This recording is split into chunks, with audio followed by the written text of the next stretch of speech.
This is your 420 Radio News for Monday, July 8th, 2013. I'm Russ Belville. Oregon governor signs marijuana policy reforms into law from theweedblog.com.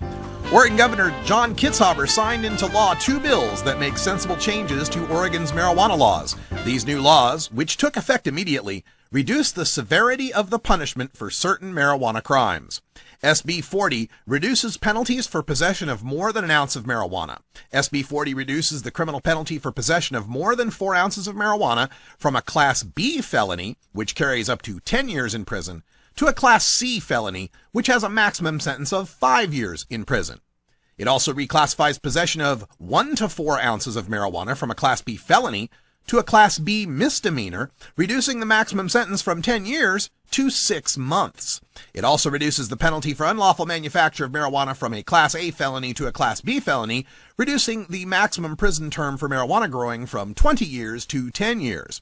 SB 82 eliminates a section of the law that forced courts to suspend the driving privileges of people found in possession of under an ounce of marijuana. Medical marijuana bill passes Oregon House, now goes to the governor from OregonLive.com. The Oregon House on Saturday passed a bill legalizing medical marijuana retail establishments, moving what has been a booming but legally hazy industry squarely into the mainstream and handing medical marijuana advocates a major victory. House Bill 3460, now headed to Governor John Kitzhaber's desk, creates a registry of businesses that sell the medical marijuana. Patients have long sought retail access to cannabis, arguing that the state's rules, grow your own marijuana or have someone do it for you, are unrealistic. The vote means Oregon joins a dozen other states that allow medical marijuana dispensaries or retail outlets. Oregon voters have twice defeated ballot initiatives creating a regulated dispensary system, but that hasn't deterred the state's medical marijuana industry. Multnomah County law enforcement has largely looked the other way when it comes to these establishments, but police in other counties, such as Jackson, Washington, and Malheur, have cracked down on the sale of medical marijuana out of retail storefronts. Colorado's recreational marijuana sales rules revealed from Inquisitor.com. The Colorado Department of Revenue has released a 60-plus page report that highlights marijuana sales rules for the state. The rules apply to how recreational marijuana should be licensed, regulated, and ultimately sold throughout Colorado. Under terms of the agreement, marijuana labeling must conform to specific language requirements of the state with a focus on potency, amount of THC in the marijuana product, and a clear set of directions that explain how to properly use the product. Labeling also must include a full list of non-organic pesticides, fungicides, and herbicides used during cultivation. The labels will be used on marijuana cigarettes and any other products that are created from the plant. Every recreational marijuana product in the state of Colorado also must feature the following warnings.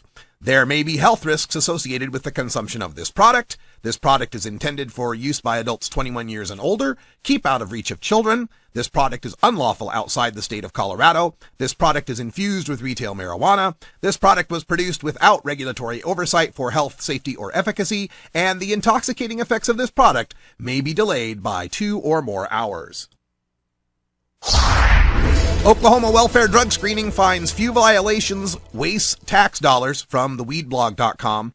Last year, the Oklahoma legislature passed and Governor Mary Fallin signed into law a bill mandating drug screening for welfare applicants. The bill was designed to save the state money by weeding out drug users seeking temporary assistance for needy families, or TANF funds. But the new law is finding few welfare drug users. According to the State Department of Human Services, in the first 4 months that the law was in effect, some 1,300 people underwent screening to see if there was a reasonable suspicion that they were using drugs, but only 29 were denied benefits. That is about 2.2% of those screened, a drug use level well below the national average of about 8%. And of those 29 people denied benefits, only 16 actually failed a drug test. 13 others simply refused to comply with demands for additional testing. The testing and screening procedures have cost the state $74,000. 2 men suffer burns and explosion while making marijuana oil, police say, from NBC's Southern California. 2 men were hospitalized Friday in Tustin and suffered severe burns inside what appeared to be a drug lab. The men were attempting to extract marijuana oil using butane inside a garage.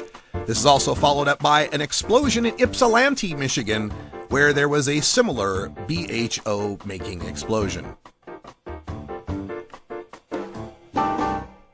This has been your 420 Radio News for Monday, July 8th, 2013. I'm Russ Belville. When we come back, we go behind the headlines and take a look at the state of Oregon and the recent passage of all of these pro-marijuana bills and how that provides the roadmap out of the medical marijuana box canyon. This is the Russ Belville Show on 420radio.org. We'll be right back.